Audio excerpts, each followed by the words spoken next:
the last 3 years, we've seen Fox News, Sky TV, BBC, and others come out and say white Al-Qaeda is working with Al-Qaeda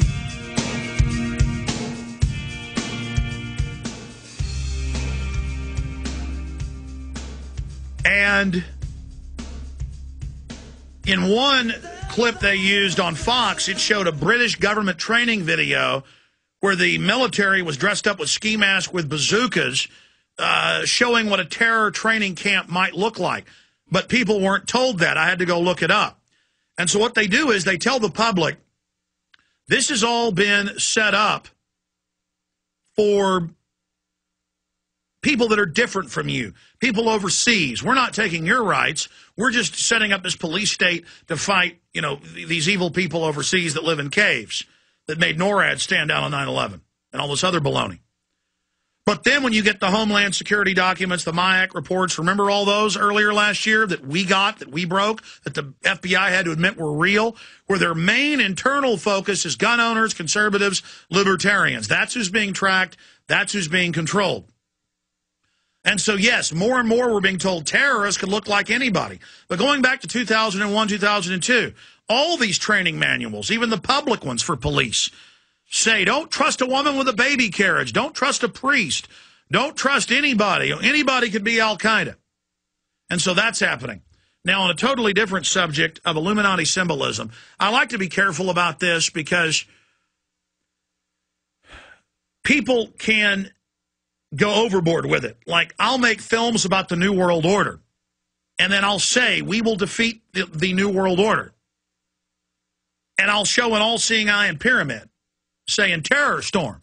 And then all these websites get created going, look, he's got Illuminati programming in his film. He's got hidden symbols. They're not hidden. A big giant pyramid. When I'm talking about the New World Order and their system and their symbol being a pyramid of command and control compartmentalization, I'm going to show you an all-seeing eye pyramid.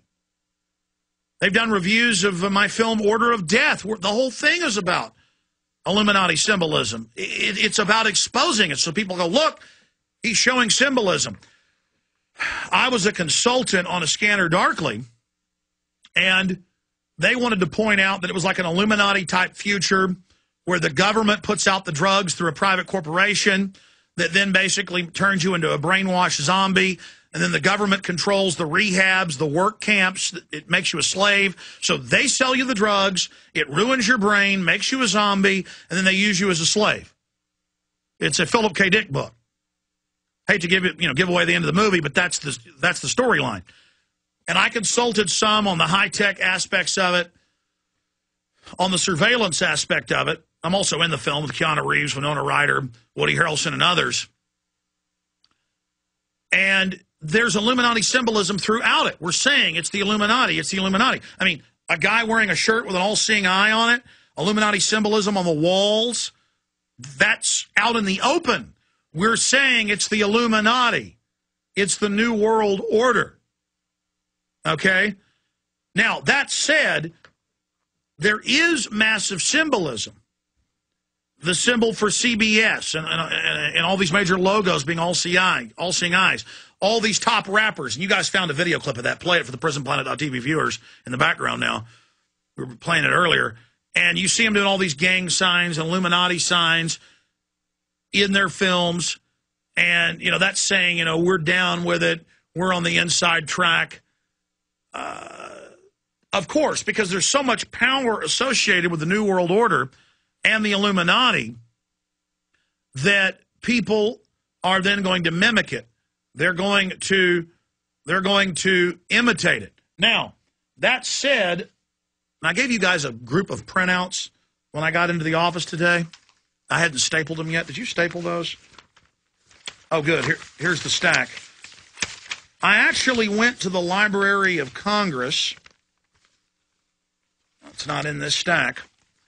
I actually went to the Library of Congress, and later in the week, I am going to do a little 10-minute piece on the weekday show while we're simulcasting at PrisonPlanet.tv so people can actually see it. And I want to prepare for it. I want to have it all preloaded in the computer so we can do it in a graceful way and go over all of it. I want to engage in a defense of George Washington. Because last week I did a little short 10-minute tribute to George Washington and to the founding of our country, and how he was offered to be the king of the colonies, and he said no. And then I got all these emails and comments saying, Alex, George Washington was Illuminati. Look, there's this quote about him saying, I am satisfied with the fact that the Illuminati is operating in the United States.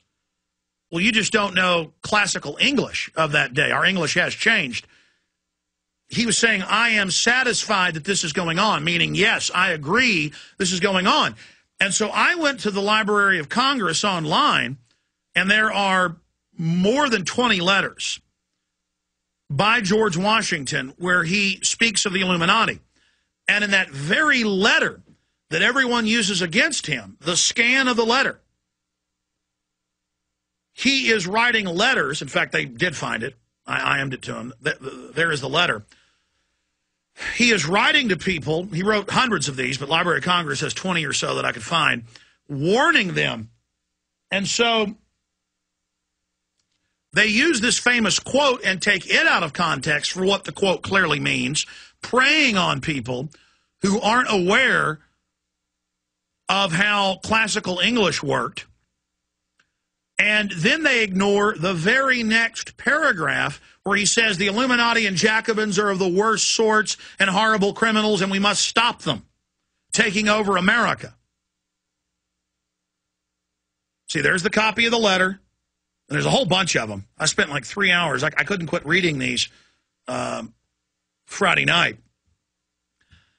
So what he said is, in this letter, it says, if you've ever doubted the existence of the Illuminati order, there are archives from George Washington himself which prove not only they exist, but they were intensely active in America. And this site that wrote about it is very accurate, in that that's a whole other controversy here.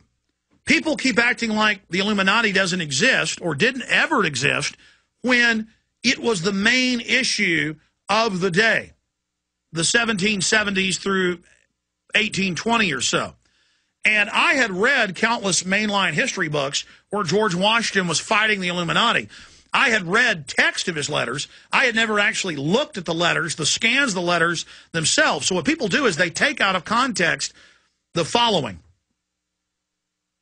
It was not my intention to doubt the doctrines of the Illuminati and principles of Jacobinism had not spread to the United States.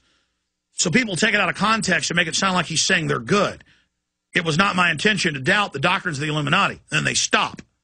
He's saying, I'm not doubting that they're going on in the United States.